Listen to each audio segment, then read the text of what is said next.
हम जो व्यासपीठ की परिक्रमा करते हैं उससे किस किस चीज की प्राप्ति हो? महाराज ध्यान देना, अगर आप परिक्रमा कर रहे हो और परिक्रमा का भी नियम है कि तुम कितनी कर रहे हो, जैसे मनकों का नियम नहीं होता, मनकों का नियम होता कि नहीं होता? आपके झोली में आप जो माला जपते हो उसमें कितने मन के होते हैं? 108। 108 मन के किसके लिए होते हैं? सिद्धिता के लिए, भगवान को प्रसन्न करने के लिए, ठीक है। एक होती है 54 मनके की माला। कितने मन के होते हैं उसमें? 54। जब हमारा कोई काम अटक रहा है, हमारा कार्य कोई सिद्ध नहीं हो रहा, हमारा कार्य कुछ रह गया है और बहुत दिनों से अटका हुआ है, तो 54 मनके की जो माला होती है उससे भगवान का नाम जपना चाहिए, कार्य सिद्ध हो जाता है तुरंत। एक होती है 30 मनकों की माला। जब व्यक्ति बहुत बीमार पड़ जाता है, बहुत तकलीफ में हो जाता है, रोगीला हो जाता है, बीमारी छूटती नहीं है, बहुत कष्ट उसको होता है, कुछ ना कुछ रोग शरीर में, कभी बुखार आ रहा है, कभी सर्दी हो रही, कभी घुटना दुख रहा है, कभी कमर दुख रही, कभी हाथ दुख रहा है, कभी पांव दुख रहा है, तो जिसके शरीर में जो कष्ट होता है तो 30 मनके की माला से जाप करने पर वो हमारा रोग मात्र 2 दिन के अंदर समाप्ति की ओर आ जाता है। हमारा कितना भी तेज बुखार चल रहा हो, कितनी भी तेज बुखार आ रहा हो, तो वो मात्र 2 घंटे 3 घंटे या 2 दिन के अंदर रोग 30 मनके। एक होती है 15 मनके की माला। 15 मनके की माला कौन सी होती है? जब बच्चा किसी एग्जाम में बैठ रहा हो, नौकरी के लिए अप्लाई कर रहा हो, कोई सर्विस के लिए जा रहा हो,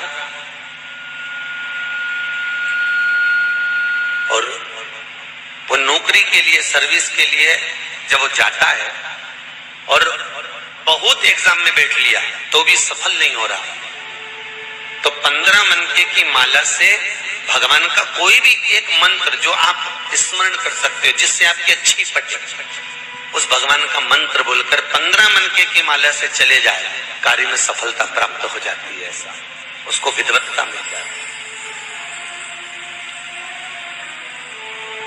एक 7 मनके की माला भी होती है। आप लोग कभी संतों को देखना, वो उंगली में पहने रहते हैं और उंगली में पहने बस वो हाथ में कहीं लपेट, कई लोग हाथ में लपेट देते, कहीं की हाथ में इतनी सी माला देखोगे 15 मनके की, किसी के हाथ में 20 मनके की, किसी संतों को देखना कोई की माला छोटी सी होती है, यहाँ चढ़ जावे तो वो 15 मनके की, 20 मनके की, 30 मनके की, कोई की 7 मनके की होती है, उंगली में फंसाकर 7 मनके की माला जपते रहते हैं। 7 मनके की माला किस लिए होती है? तो कहा अपनी प्रतिष्ठा को पाने के लिए। कोई व्यक्ति आपका धन खाकर भग गया, कोई व्यक्ति आपका पैसा ले गया, कोई व्यक्ति आपका रुपया रख लिया और वो व्यक्ति को तुम 50 बार बोल चुके, भैया मेरा पैसा दे दे, भैया मेरा पैसा दे दे, भैया मेरा रुपया दे दे, भैया मेरा धन दे दे, और वो व्यक्ति धन नहीं दे रहा, वो व्यक्ति पैसा नहीं दे रहा। और जो व्यक्ति पैसा लेकर बैठ गया और पैसा नहीं दे रहा है, उसके लिए तुमने बहुत प्रयास कर लिया, तो एक बार हल्दी की गठान की 7 मनके की माला बना लो। हल्दी की जो गांठ होती है उसकी 7 मनके की माला, बाजार में हल्दी की भी माला मिलती है, ठीक है। हल्दी के छोटे छोटे मनके होते हैं, दाने जैसे तुलसी के होते हैं वैसे। 7 मनके की माला हल्दी की गांठ की, हल्दी की ले लीजिए और वो 7 मनके की माला से भगवान शंकर के नाम का श्री शिवाय नमस्तुभ्यम मंत्र बोलकर जिस व्यक्ति से धन लेना है उस व्यक्ति का नाम लेकर मात्र 12 दिन या 13 दिन या 14 दिन उस माला को जप लीजिए।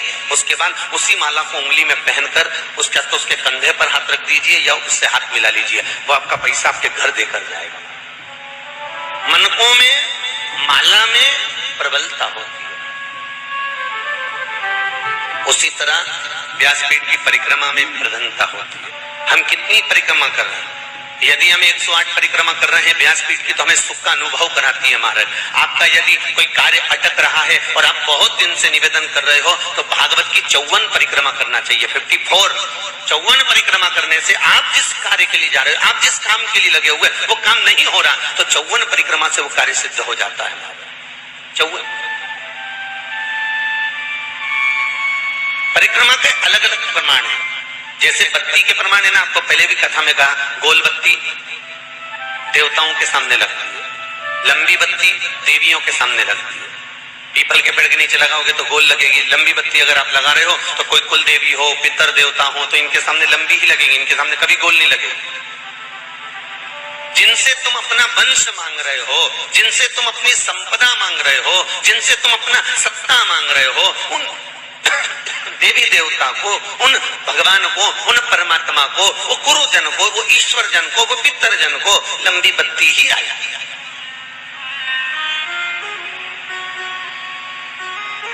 पीपल के पेड़ के नीचे कभी लंबी बत्ती नहीं आती, याद रखना। पीपल के पेड़ के नीचे हमेशा गोल बत्ती है। अगर लंबी बत्ती आपने पीपल के पेड़ के नीचे लगाई है तो उसमें दरिद्रता देवी का वासा हो जाता है, ठीक है, ज्येष्ठा। और अगर गोल बत्ती लगाई है तो नारायण का वासा होता है, उसमें लक्ष्मी का वासा है। जो लगाता है उसको फलीभूत होती है, उसको श्रेष्ठता होती है। तो यहां परिक्रमा का प्रदान, और भागवत महारानी की परिक्रमा जब भी करी जाती है तो जहां व्यास जी महाराज बैठते हैं तो व्यास जी का जो राइट हैंड होता है, जैसे ये भाग, तो इस कोने से परिक्रमा प्रारंभ कर कर इस कोने पर एक गिनी जाती है। पर ज्यादातर लोग भागवत की जो परिक्रमा करते हैं आगे से प्रारंभ कर कर आगे जाकर प्रथम मान लेते हैं। पर भागवत के मुखाग्रविंद चरणारविंद का जो स्मरण किया जाता है, भगवान इस प्रकार से लेटे हुए द्वादश, तो भगवान के चरणारविंद से परिक्रमा को प्रारंभ कर कर भगवान के चरणारविंद पर विराम दी जाए। भागवत भगवत तत्व कार्य मारो। जैसे गणेश जी को दो तरह की दुर्वा समर्पित होती है, एक हरी दुर्वा, एक श्वेत दुर्वा। हम हरी दुर्वा गणेश जी को जो चढ़ाते हैं वो कार्य सिद्धि के लिए, लक्ष्मी प्राप्ति के लिए, समृद्धि के लिए चढ़ाते हैं। हम सफेद दुर्वा जो गणेश जी को चढ़ाते हैं वो रोग मुक्ति के लिए और अपने काम की सफलता के लिए चढ़ाते हैं। दो प्रकार होते हैं। एक वो सफेद दुर्वा देखिए आप लोगों ने, जो कहीं पानी भरा जाता है, कुआं होता है, नदी होती है, तालाब होती है, उसके आसपास में जो दुर्वा लगती है वो सफेद कलर की होगी। वो सफेद दुर्वा बहुत काम की रहती है। जिसको पथरी की बीमारी हो जाती है तो ऑपरेशन कराने की जरूरत नहीं पड़ती, केवल चतुर्थी के दिन गणेश जी महाराज का स्मरण कर, बाल चंद्र का स्मरण कर चंद्रदेव को वो दुआ घुमाकर नन्हे पेट, खाली पेट, जिस व्यक्ति को पथरी है मात्र 7 दिन तक खिला दो, पथरी का दर्द बंद हो जाता है और पथरी बाहर निकल जाती है। फिर आपको ऑपरेशन की जरूरत नहीं पड़ती, जांच करा लेना, पथरी नहीं रहेगी। सफेद दुर्वा का इतना प्रमाण होता है। तो जैसे दुर्वा का प्रमाण है उसी तरह वृंद का, तुलसी का प्रमाण है, उसी तरह पुष्पता का प्रमाण है। पुष्प, कई लोग भगवान को जो पुष्प चढ़ाते हैं वो ये डंडी जो है वो भगवान के सामने कर देते हैं, पुष्प का मुख खुद के साइड कर लेते हैं।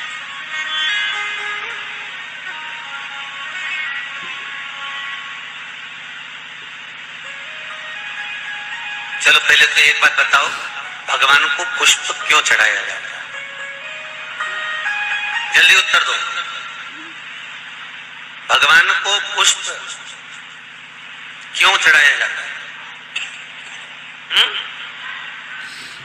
भगवान की प्रसन्नता के लिए, आसन देने के लिए। और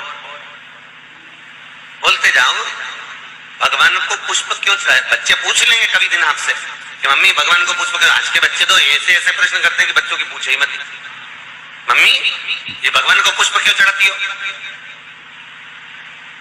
किस लिए चढ़ाया जाता है? तो महाराज विष्णु पुराण में लिखा हुआ है, ये जो पुष्प हम भगवान को देते हैं, ये पुष्प हमारी ओर से भगवान से निवेदन करता है। पुष्प आसन के लिए नहीं, भगवान की प्रसन्नता के लिए नहीं, पुष्प हम अपनी बात परमात्मा को कहने के लिए चढ़ाते हैं, अपने दिल की बात। एक भगवान जाने वो कौन सा दिन होता है जिस दिन लड़का लड़की से कुछ नहीं कहता, केवल एक फूल दे देता। वो उससे समझ जाते हैं कि फूल का क्या है, लाल दिया तो क्या है, सफेद दिया तो क्या है, भगवान। ठीक है, बोलने की जरूरत नहीं पड़ती, फूल से समझ। तो ये किसी ने विष्णु पुराण का वो चरित्र पढ़ लिया होगा कि पुष्प देने से समर्पणता का भाव क्या है। पुष्प देने से भाव की निर्मलता क्या?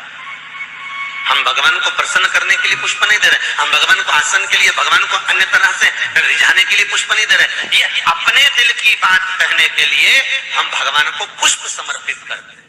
श्री शिवाय नमस्तुभ्यम। अगर आप चैनल पर नए हैं तो चैनल को सब्सक्राइब करें, ज़्यादा से ज़्यादा लोगों तक शेयर करें ताकि जनमानस भी इसका लाभ ले सके।